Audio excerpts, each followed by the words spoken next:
Hi viewers, வணக்கம். நீங்கள் பார்த்து கொண்டிருப்பது சமையல் குறிப்பு.com-இன் சுவையோ சுவை. இன்றைக்கி நம்ம பார்க்க போகிற ரெசிபி இஞ்சி குழம்பு. இஞ்சி குழம்பு செய்கிறதுக்கு தேவையான பொருட்கள் என்னென்னு பார்க்கலாம். 50 கிராம் இஞ்சி இருக்கும். இது 2 துண்டு இஞ்சி எடுத்து நான் இந்த மாதிரி கட் பண்ணி வச்சுருக்கிறேன். பூண்டு ஒரு 15 பல் உரித்து வச்சுருக்கிறேன். பெரிய வெங்காயம் 3 இந்த மாதிரி நீள நீளமாக கட் பண்ணி வச்சுருக்கிறேன். ஏன்னா இதை அரைக்கிறதுக்கு தான், அதனால தான்.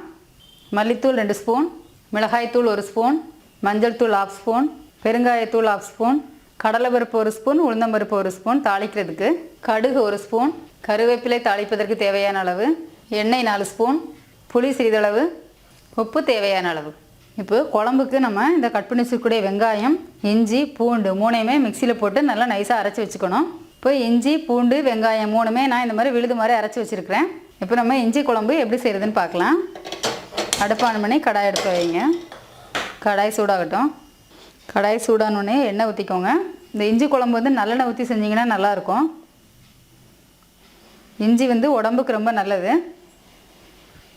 அஜீரண கோளாறுலாம் சரியாயிடும். மழை காலத்தில் செஞ்சிங்கன்னா சளி பிடிக்காது. மழை காலத்தில் செஞ்சு சாப்பிட்டிங்கன்னா இஞ்சி வந்து பித்தத்தை போகக்கூடியது.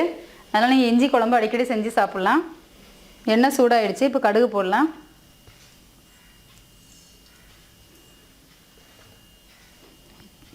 இப்போ உளுந்தம்பருப்பு, கடலைப்பருப்பு போட்டு தாளிக்கலாம். அதோட கொஞ்சம் கருவேப்பிலை போட்டுக்கலாம். போட்டுட்டு நம்ம அரைச்சி வச்சுருக்கக்கூடிய இந்த வெங்காய விழுது இதில் சேர்த்துடலாம்.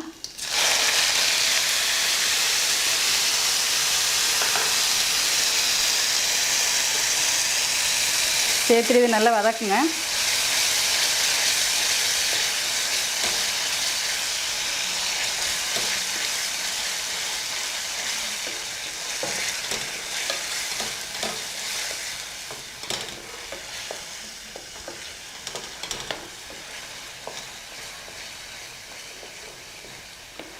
இது நல்லா வதங்கணும். அப்போ தான் அந்த ஸ்மெல் இல்லாமல் இருக்கும். இல்லைனா பச்சை ஸ்மெல் அடிக்கும்.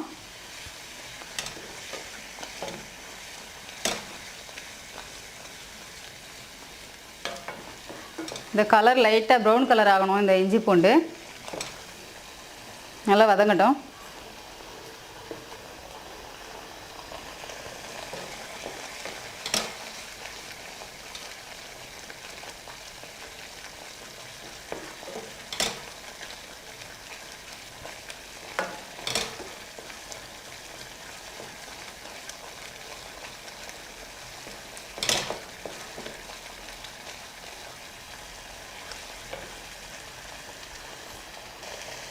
நல்லா வதங்கிடுச்சு. இதோட நம்ம மசாலா தூள் எல்லாமே போட்டுடலாம். 2 ஸ்பூன் மல்லித்தூள், 1 ஸ்பூன் மிளகாத்தூள், இந்த 1/2 ஸ்பூன் மஞ்சள் தூள், பெருங்காயத்தூள் எதுக்காக போடுறோன்னா வாசனைக்காக போடுறோம், அண்டு அஜீரணத்துக்காகவும். போட்டு நல்லா வதக்கிடலாம். இதை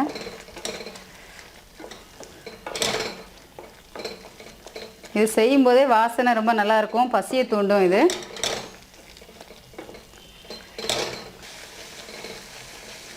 நல்லா இதை வந்து அடுப்பை சிம்மில் வச்சுட்டு நல்லா ஒரு 5 மினிட்ஸ் 10 மினிட்ஸ் நல்லா வதக்குங்க. அப்போ தான் அந்த மசாலா ஸ்மெல், அந்த காரம் எல்லாமே போகும்.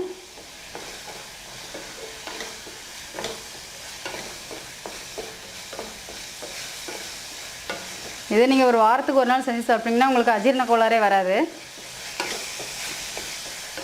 இப்போ நம்ம இதில் கரைச்சி வச்சுக்கக்கூடிய புளியை ஊற்றிடலாம். புளி உங்களுக்கு எவ்வளோ தேவையோ அவ்வளோக்கு ஊற்றிக்கோங்க.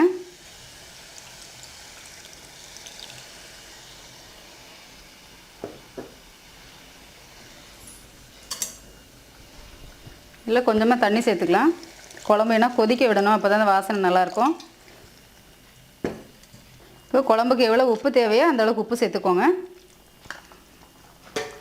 எல்லாத்தையும் ஒன்றா மிக்ஸ் பண்ணி கொதிக்க விட்டுடலாம். இந்த குழம்பு செய்கிறதுக்கு ரொம்பலாம் லேட் ஆகாது. சீக்கிரமாக செஞ்சிடலாம்.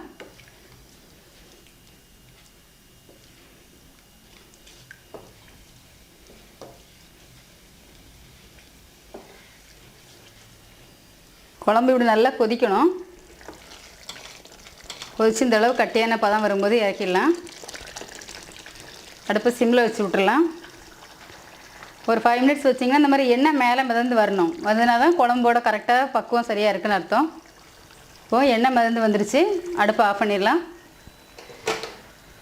இஞ்சி குழம்பு ரெடி ஆகிடுச்சு. இந்த ரெசிபியை நீங்கள் வீட்டில் செஞ்சு பாருங்கள். இது உங்களுக்கு ரொம்ப பிடிக்கும்னு நினைக்கிறேன். இது பற்றின கருத்துக்களை கமெண்ட்ஸில் சொல்லுங்கள். இது உங்களுக்கு பிடிச்சிருந்ததுன்னா லைக் பண்ணுங்கள் அண்ட் உங்கள் ஃப்ரெண்ட்ஸுங்களுக்கு ஷேர் பண்ணுங்கள். நன்றி, வணக்கம்.